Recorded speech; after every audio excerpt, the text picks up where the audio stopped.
I finished the reassemblies, and that started with the car, and that only took putting the body back onto the chassis, the wheels and axles returned to their position, and of course properly positioning the power pickups to be sitting on the side of my outside rail of the loop. Now the reassembly for the Stockyard was nothing more than putting the mat in place, putting the gate assembly in place, and of course when you put the mat in place, let me reverse that, put the mat in place, and that includes putting the vibrating coil assembly and its attachment to the mat at the grommets, and then putting the shed back on, and then putting the gates back on. Now be careful when these are placed back in, when these are returned, make sure they're not pinching the mat in any location, and try to center the mat as best you can, because you're going to reattach the vibrating coil assembly right here with these two screws. Now these two screws and their slots allow you to make some minor corrections to the mat's location or position. Just make sure the mat is not pinched up against any of the borders or any of the other structures. You can also just use your hand to move the vibrating coil assembly. Notice I'm moving the mat just a little bit to double check that there is no place around the border or underneath the gate assembly or underneath the shed in which the mat is being bound. And then you're pretty much ready to go. And of course, that includes rerunning the wire out through the rubber grommets and the holes that are in the Stockyard base. Now, before I did some more extensive testing, I did a cursory test of the cattle inside of the pens and noticed that the vibration of the mat was extremely low. What gave me a clue that it's not vibrating very much is how quiet it was. And same thing on the car, that its noise level was very, very low, and it had very little vibration. So I tested the cattle. They were barely moving. They could barely make it up to approximately the top of the ramp. So I had to adjust the vibration and just kind of take a shot at it. I'd already adjusted the one on my layout, but that's done with this screw right here. Mine, when the screw is tightened all the way down, as tight as it'll go, increases the vibration. This one, for some reason, was turned down as tight as it would go, but it was limiting the vibration, so I loosened it about a quarter to a half turn, and I think improved it. Then I put the shed back on. Now, you're going to have to take the shed off to get to this unless you've got a 90-degree flathead screwdriver. If it has some sort of hex bolt in it, of course, then it's a lot more accessible without removing the shed.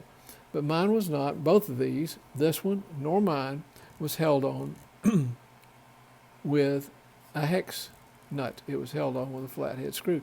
Now, in the car, if you're not getting proper vibration, simply take the car body back off, and you'll notice that the screw for the vibrating coil is more easily accessible, and you probably can reach it with just some flat device. As a matter of fact, I just turned a small flathead screwdriver 90 degrees, and I was able to get to it to turn it up and down.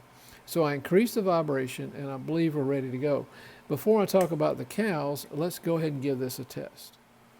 I have the cattle Stockyard hooked up as well as the cattle car, or stock car, and I used a wiring diagram, which is available in Mr. Barker's book, or it's available online, and you can get one there. So it's all hooked up, and keep in mind that I'm using two pieces of straight track joined right here at the post or tab that's turned up on the base to pinch the track in place.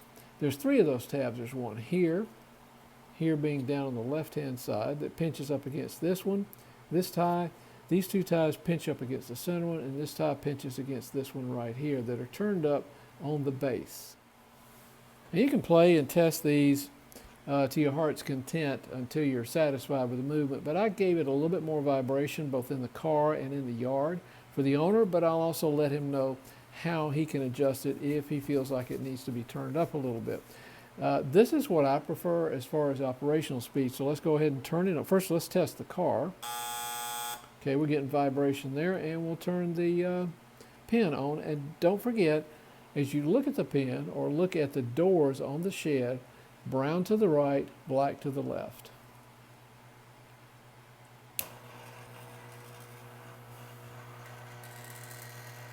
And don't be surprised if sometimes they just seem to want to dote-si-do a little bit with each other or do some strange things, but that's why that a friend of mine says you always need to have a cattle prod in your hand, a little stick or something that gets the cattle moving. I was pretty pleased with this because, one, they're not falling over, and they do have some movement. So let's open the gate for the brown cows. Close it. Whoop. Got two of them wanting to go in, but let's go ahead and let them in the car. So they're in there. We'll close that gate, open this one, and see if we can get the black cows to go in. And they're coming around. There goes one black cow. We got three in. Let's get this guy or lady moving again. Come on around. Good.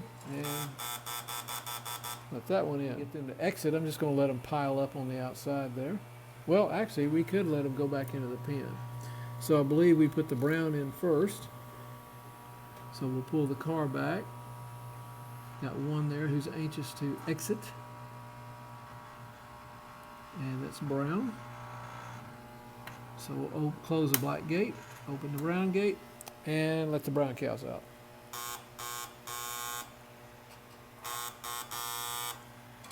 Nice. Close the gate. And open the gate for the black cows.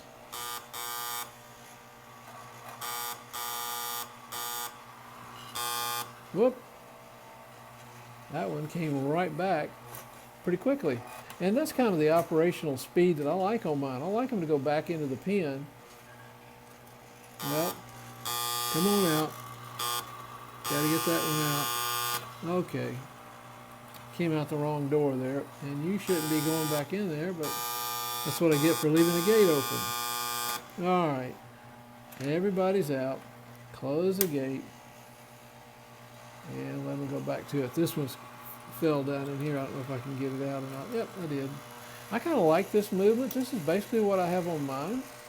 Just not too speedy, definitely not bouncing.